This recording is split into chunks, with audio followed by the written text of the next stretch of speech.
Right, exactly.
Ladies and gentlemen, please take your seats as the program will begin momentarily.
I represent Monterey Park in Congress. It's such a special place for me because it's where I've lived for 37 years, and it's where I served for many years on the City Council and as mayor. That is why I'm especially grateful to President Biden for coming to our city, which has a deep hole in its heart, a hole that is yet to heal. To have the leader of our nation come here to console our grieving community is monumental. President Biden, your presence is making a difference to so many. It was on Lunar New Year's Eve, January 21st, a time that should have been one of celebration and joy, that a gunman came into our city at Stardance Studio, killing 11 people and wounding 9 others. He then drove to another dance studio, Lai Lai Ballroom in Alhambra, to shoot even more people. Thankfully, Brandon Tsai heroically disarmed him, but then he got away. As our entire city and LA area awoke the next day, the fear and shock was palpable. I was on the ground at City Hall that next morning. I saw the fear in my neighbors' eyes and heard the terror in their voice as they told me they were afraid to go home, go shopping, or even send their children to school.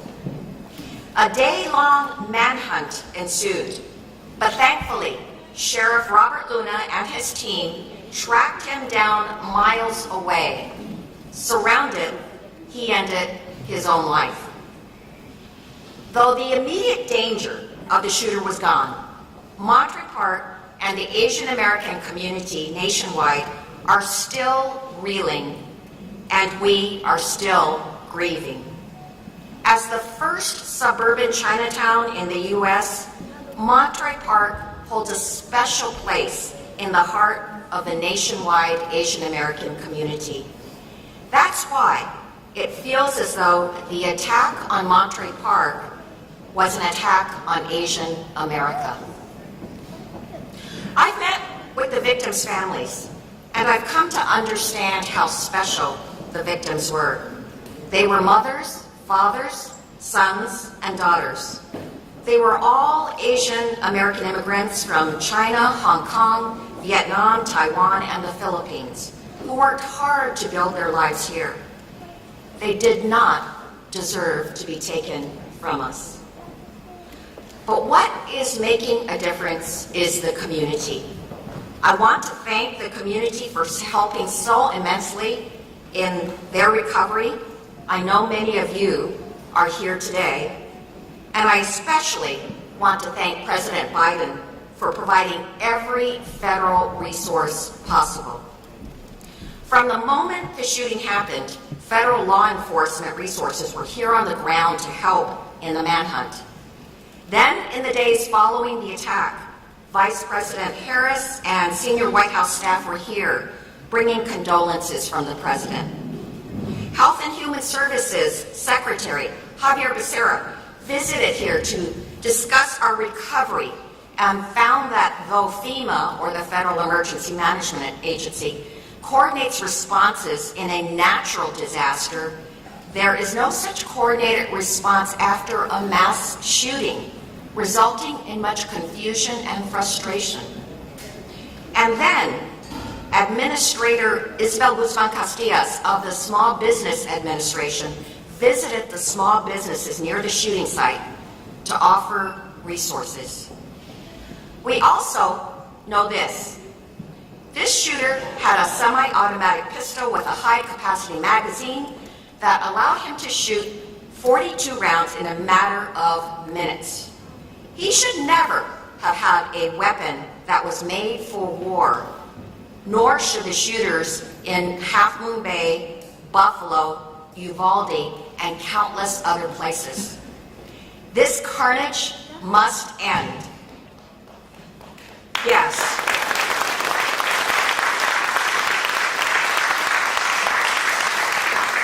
And that's why we must pass a national assault weapons ban.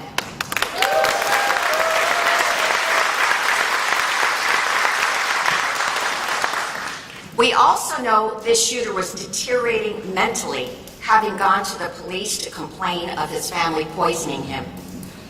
Our red flag law could have enabled someone to have his guns removed, but I doubt that our immigrant community knows about it. So multilingual outreach is needed about this law to all our communities. So President Biden, thank you for meeting with the victims' families as well as the wounded and consoling them. Thank you for being with us today in an ultimate act of healing. Thank you for letting us know that we are not alone. And thank you for continuing to raise your voice for an assault weapons ban in this country, as well as for measures in your gun violence executive order, especially with regard to enhanced red flag implementation and a coordinated FEMA response to mass shootings. We need this so that no other community has to go through what we've gone through. Thank you.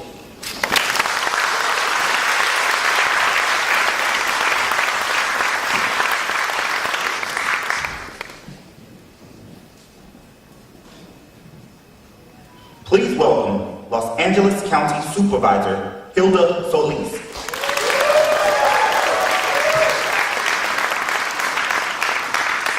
Good afternoon, everyone, and buenas tardes. I'm Supervisor Hilda L. Solis, and I represent the 1st District on the LA County Board of Supervisors. And I'd like to start, first of all, by welcoming President Biden to Los Angeles County, especially to Monterey Park, a city with over 60,000 residents who I am honored also to serve and represent. Thank you so much for being here, the epicenter of a tragic mass shooting. Yes, but, Mr. President, this is also an epicenter of hope and resilience. Here in Los Angeles County, I am honored to have 4 other colleagues sitting on a historic all-women board who, by the way, are all strong gun safety advocates just like myself. Just this year alone, we have unanimously passed 5 gun safety motions, including one you might be familiar with, Mr. President. You and Senator Feinstein put forward 2 bills to ban military-style weapons and high-capacity magazines, in addition to raising the age from 18 to 23 years of age to purchase them. And last month alone, I authored a motion that passed unanimously to support Senator Feinstein's reissuance of these 2 bills. Senate Bill 25 to ban assault weapons and high-capacity magazines, and Senate Bill 14 to raise the age from 18 to 21 to purchase assault weapons. Mr. President, you are exemplifying what we need: strong leadership on all levels of government to be brave, to be courageous, and to stand with victims and survivors against gun violence. I refuse to believe that thoughts and prayers are going to somehow protect our children and lift our country out of this gun crisis. Your issuance of an executive order on gun control today is a perfect example of what is needed precisely here in America. Every day, we use the authority we have at the Board of Supervisors to keep our 10 million residents safe from gun-related violence, and to support the work of other brave colleagues that you're going to hear from, and you already heard from our Congresswoman, you'll hear from our U.S. Senator, but you'll also hear from our President. And next Tuesday's meeting at the LA County Board of Supervisors, I will be putting forward a motion to support President Biden's executive order. Mr. President,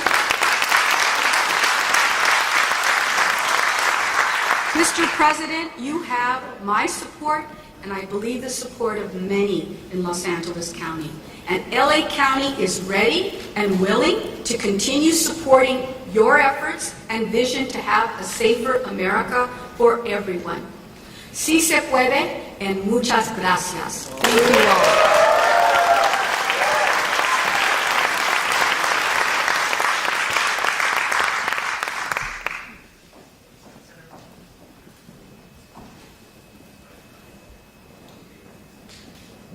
Please welcome Senator Alex Padilla.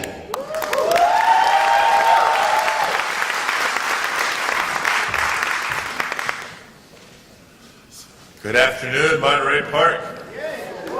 Good afternoon.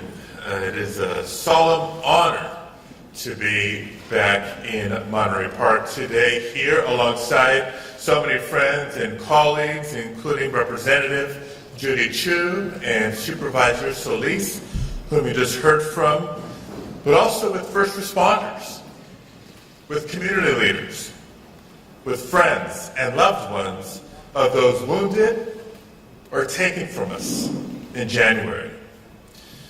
And it is my privilege, Mr. President, yes, he can hear me. It is my privilege, Mr. President, to welcome you back to California. But I must say that this year it's been too often in the shadow of tragedy and heartbreak. Now, today we gather in Monterey Park, a proud and diverse and welcoming community. 2 months ago, it was here that families gathered to celebrate with good food and lively music on the eve of Lunar New Year, and eagerly awaited calls from loved ones wishing them good fortune in the new year. But instead, the families of 20 of our neighbors, after a night of horror, received a different type of call. That night, as we know, a lone gunman entered the Star Ballroom and claimed 11 lives while injuring 9 others, taking from us parents and grandparents, and making our AAPI community in particular live in even more fear for their lives. Now, there's no denying it. We have a gun violence epidemic in America.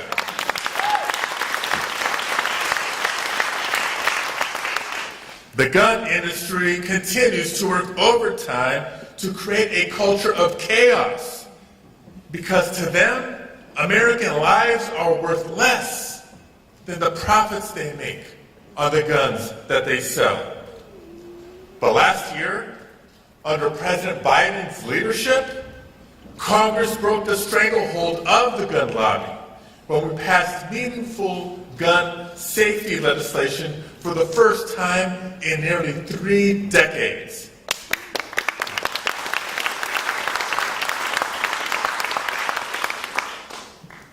But today, as we gather, not just to remember, we can celebrate the continued leadership of President Biden with his historic executive actions to enforce background checks, to further analyze, get this, to further analyze the despicable tactic of marketing guns to children that the gun lobby is engaged in, but also to make sure that we surge resources for communities like this in the wake of mass shootings. Despite the good that these executive orders will bring, as we all know, there will still be more work to do. That includes bringing back universal background checks. Absolutely. And as Supervisor Solis just mentioned, we should follow the example of then Senator Biden and our own Senator Dianne Feinstein for their work in 1994 in banning the sale of assault weapons, and we should ban high-capacity magazines as well.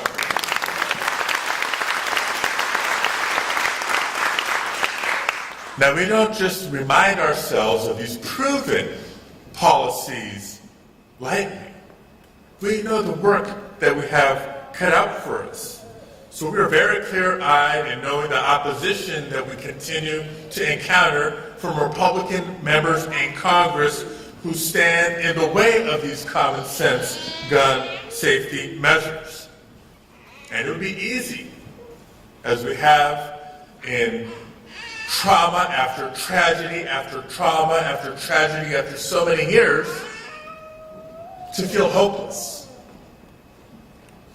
But if ever the United States of America needed to find a source of strength, it is found right here in the community of Monterey Park, California.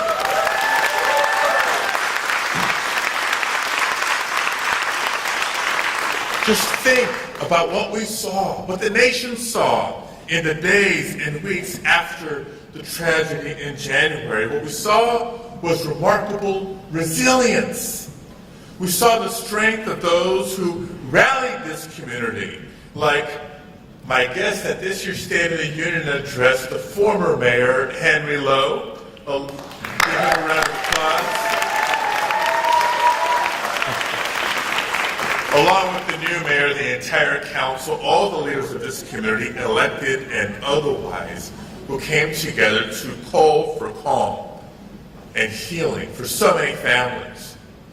We saw the strength of this very Boys and Girls Club, who honored those lost by celebrating Lunar New Year and giving kids a chance and a place to play or to cry and to heal. We saw the strength in the waves of community members who gathered to build a memorial outside the Star Ballroom, where neighbors would come together to comfort one another and to process the tragedy together. You see, as we heal, and it's a process, it will continue to take time, but as we come together to heal, we know, just as President Biden knows, that the pain and the heartbreak may diminish over time, but it will never completely go away. But we can honor those who were taken from us by taking action to prevent future incidents of gun violence. We can and must save lives. We know what to do. We need the will of Republican members of Congress to help us do it. And we can honor those lost by reclaiming the sacred spaces and celebrations, and by embracing the people and places that will always make Monterey Park strong and special. Thank you all for being here today. Thank you for having me. Let's welcome President Biden.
Ladies and gentlemen, the President of the United States.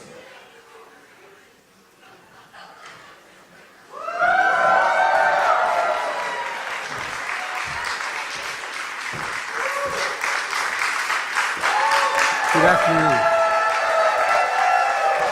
Thank you. Thank you. Please have a seat if you have one.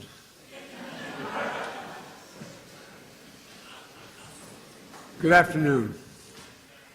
Saturday, January 21st, 2023, Lunar New Year, a time to enjoy. A ballroom dance studio, place of happiness, friendship, and belonging. People across backgrounds and generations celebrating their cultural roots and bonding through ballroom song and dance. Place of refuge where immigrants have lived for years, supported new immigrants who just arrived, becoming not just friends but family. But as we all saw, a day of festivity and light turned into a day of fear and darkness. A holiday of hope and possibilities marked by horror and pain. Vibrant dances, music replaced by vigils and memorials. 11 souls taken, 9 injured. Private mourning made public. That sense of safety shattered. Survivors will always carry the physical and emotional scars. Families left behind who will never be the same. One of the worst mass shootings in California history.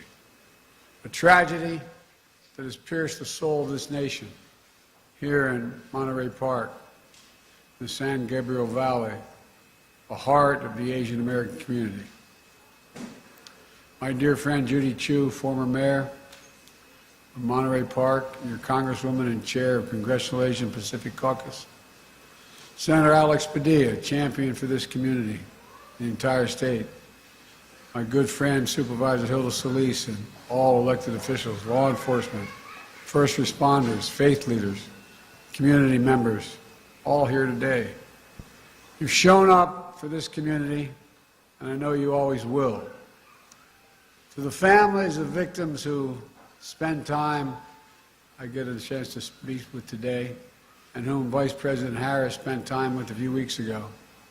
I'm here on behalf of the American people to mourn with you, to pray with you, to let you know you are loved and not alone. Every case is different, but I know what it's like. I know what it's like to get that call. I know what it's like to be told. I know what it's like to lose a loved one so suddenly. It's like losing a piece of your soul. It's like a black hole in your chest you feel like you're being sucked into. Suffocating, hardly able to breathe. The anger, the pain, the depths of the loss so profound it's hard to explain. The suddenness tends to magnify the grief. As time passes, the shock and numbness slowly make way for the sobering reality of their absence. An empty chair at the dinner table, the birthdays, the anniversaries, the holidays, without them. Everyday things, small things, the detail you miss the most, the scent when you open that closet door, the park you go by that you used to stroll in, the morning tea you shared together, the bend of his smile, the perfect pitch of her laugh. As Judy shared with me, this is a tight-knit community with intergenerational households and deep reverence and respect for its elders. A community that's opened its heart and its homes to friends and neighbors and stood strong throughout the pandemic as anti-Asian hate crimes rose. A community that, in the face of horrific tragedy, has become a symbol of hope and resilience. Pushing forward together, healing together, people from all faiths and backgrounds rallying to show their love and support, raising money for funeral costs and memorials, providing counseling, and translation services to the victims' families, providing and proving that even with heavy hearts, we have unbreakable spirits. As a nation, remember them. Immigrants from China, the Philippines, Vietnam, Taiwan, all of whom found a home in America. Mr. Ma, age 72, a pillar of the community, a beloved manager and dance instructor at Star Ballroom. He walked patrons to their cars at night, helped new immigrants find jobs. His children and grandchildren will carry on his legacy in the spirit of one of his favorite Chinese proverbs: cherish the people in front of you. Cherish the people in front of you. And Gao, 72, Mr. Nice, for his kindness, his positivity, his infectious smile. A free spirit, always ready to lend a helping hand. He died shielding his dance partner. Showed you on you, 57, devoted mom, wife, sister, woman of faith, always there to help others, bringing food and newspapers to family members who had trouble walking. Always, always working tirelessly with her husband to build a future for their 3 children. Nancy Jian, 62, known as Sister Sunshine. She loved to play cards, piano, and the weekly volleyball game. Always sharing her homegrown plants and vegetables with neighbors and friends.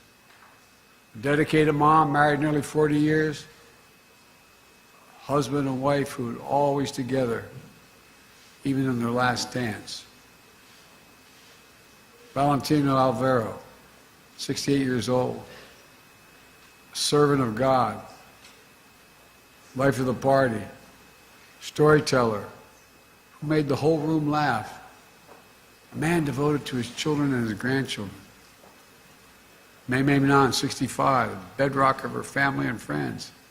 The eternal optimist, avid dancer who'd visit the studio every weekend, often leaving snacks behind for her classmates. She radiated positive energy through her laughter, her kind words, and her smile. Moy Dayun, 67, refugee, community builder, cherished friend, known for her kindness, her sweetness, her generosity, her beloved family, the center of her world. Diana Tom, 7 years old, devoted daughter, wife, mother, grandmother, who loved to sing karaoke. A giver and an adventurer who loved to explore new foods and travel the world. Charles Zhao, 76, grateful, reflective, believed in living to the life to the fullest. He constantly showed his family and friends and showered them with warm words of encouragement, hope, and love. Tao Yo, 64, a lifelong learner. He retired as a business manager and was pursuing a second career as a pharmacist while caring for his elderly mother. A man beloved by his wife, children, and friends for his compassion, his determination, and his wisdom. Lily Lee, 63, a matriarch with absolute strength, optimism, and grace. Her daughter wrote, "Stolen is a grandmother whose granddaughter fell asleep many nights nestled between her loving arms. Taken away is the opportunity for her grandson to feel her love and warmth." All of them lived lives of love, sacrifice, and service for their families, for their community. They represent a bigger story, who we are as Americans, embodying the simple truth that our diversity is the strength of this nation. We saw that strength in Maria Young.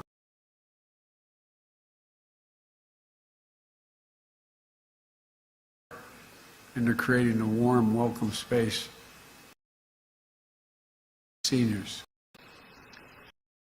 That strength in Brandon Say, who met me at the airport, whom Jill and I have gotten to know.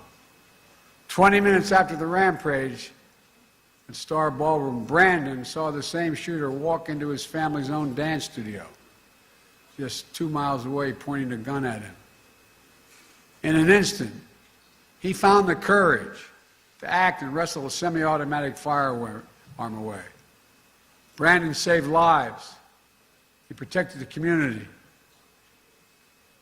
At Half Moon Bay, just 2 days later, he got it.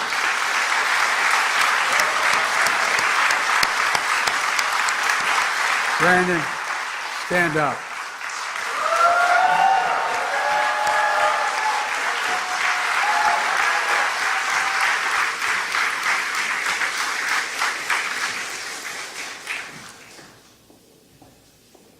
Half Moon Bay, just 2 days later, we saw heroism from police officers, firefighters, and other first responders who rushed into the danger to save lives. As many of you know, Jill and I invited Brandon as our guest at the State of the Union message because we wanted the country to know all of you, not just Brandon, all of you, the character of this community, the faith you have in this community, the pride.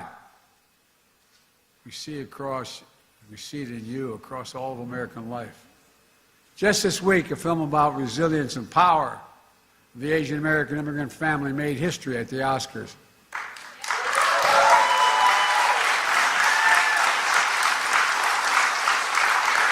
Echoing the heart of so many in this community.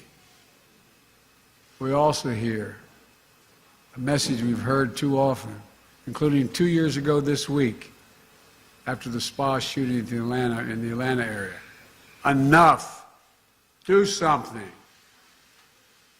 We remember and mourn today, but I'm here with you today to act.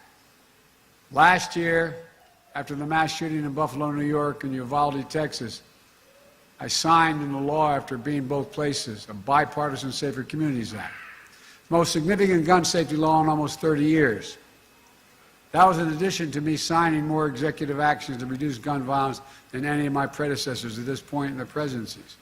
Today, I'm announcing another executive order that will accelerate and intensify this work to save more lives more quickly. First, this executive order helps keep firearms out of dangerous hands, as I continue to call on Congress to require background checks for all firearm sales. And in the meantime, my executive order directs my Attorney General to take every lawful action possible to move us as close as we can to universal background checks without new legislation. It's just common sense to check whether someone is a felon, a domestic abuser, before they buy a gun. The executive order also expands public awareness campaigns about the red flag orders, laws, which my son, before he died, Attorney General in Delaware, was a great proponent of and instituted. So more parents, teachers, police officers, health providers, and counselors know how to flag for a court that someone is exhibiting violent tendencies, threatening classmates, or experiencing suicidal thoughts that make them a danger to themselves and others, and temporarily remove that person's access to firearms. And it promotes, this executive order, safe storage for firearms, something every responsible gun owner agrees with. Second thing it does, the executive order ramps up our efforts to hold the gun industry accountable. It's the only outfit you can't sue these days. It does that by calling out for an independent government study that analyzes and exposes how gun manufacturers aggressively market firearms to civilians, especially minors, including by using military imagery. And it directs the Attorney General to publicly release alcohol, tobacco, and firearms inspection reports of firearms dealers who are cited for violation of the law.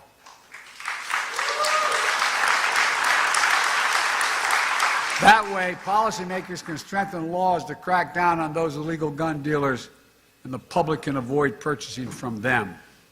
Third, the executive order improves federal coordination to support victims, survivors, and their families and communities affected by mass shootings.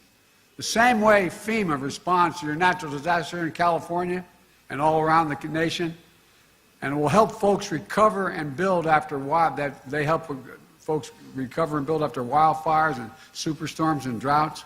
For example, we need to provide more mental health support and grief and trauma, and more financial assistance when a family loses the sole breadwinner or when a small business shuts down due to a lengthy shooting investigation. There's more in this executive order, but I'm not stopping there. Last week I laid out in my budget that we invest more in safer communities and expand access to mental health services for those affected by gun violence. Congressional Republicans should pass my budget instead of calling for cuts in these services or defunding the police or abolishing the FBI, as we hear from our MAGA Republican friends. But let's be clear, none of this absolves Congress the responsibility from the responsibility of acting to pass universal background checks, eliminate gun manufacturers' immunity from liability. And I'm determined, once again, to ban assault weapons and high-capacity magazines.